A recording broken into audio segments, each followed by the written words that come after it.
Allez, shalom, la lecture du jour, une halakha de Hafetz Haïm, c'est l'étude quotidienne de l'autre côté. des lois du langage. Avec maman, à côté de moi. En ce jour 18 Iyar.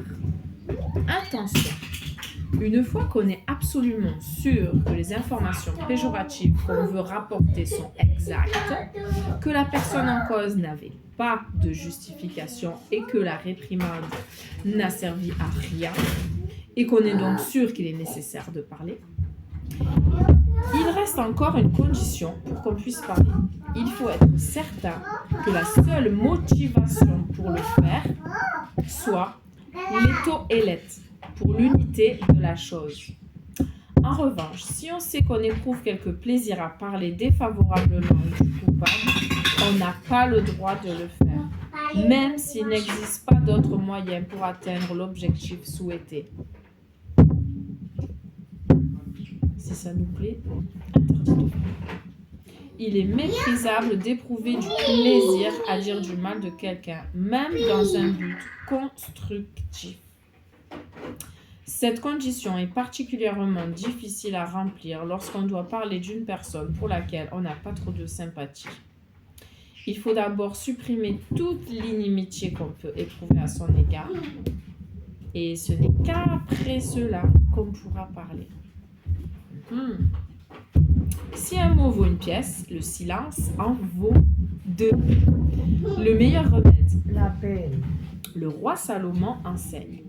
Ne permets pas à ta bouche de charger ta personne d'un péché et ne prétends pas devant le messager de Dieu qu'il y avait erreur de ta part.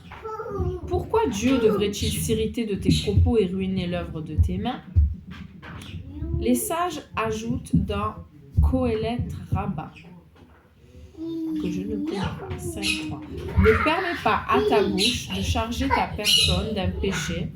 Ne laisse pas ta bouche dire du lachon hara, car cette faute amènera une affection, la tsaharat, sur toute ta personne. Ne permets pas à ta bouche de charger ta personne d'un péché. Cela se rapporte à Myriam, à propos de laquelle il est dit « Or, voici que Myriam fut couverte de tsaharat, comme la neige. » Bamidbar, chapitre 12, verset 10.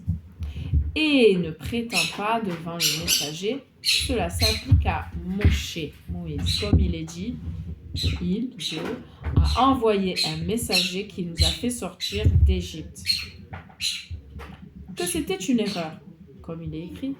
Aaron dit à Moshe, pitié mon Seigneur de grâce, ne nous impute pas un péché, car nous avons été stupides et nous avons fauté. Pourquoi Dieu devrait-il s'irriter de tes propos? À cause du lachon hara que vous avez dit sur Moïse, comme il est dit, la colère de Dieu s'enflamma contre eux et il se retira.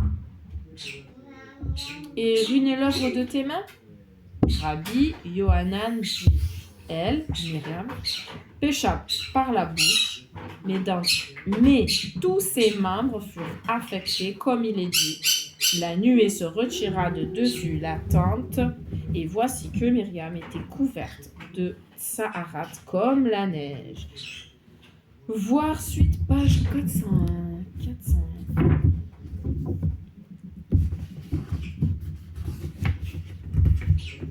Là. C'est pour le jour 48. Là-haut. Rabbi Yoshua enseigne. Si un mot vaut une pièce, le silence en vaut deux. Rabbi Yehuda Hanassi dit, le meilleur remède, c'est le silence. Comme il est dit, au nom de Rabbi Gamliel, toute ma vie, j'ai fréquenté les sages et je n'ai rien trouvé de meilleur que le silence. C'est écrit dans Avot 1, 17. Enfin, aujourd'hui, shalom, shalom, ma petite maman.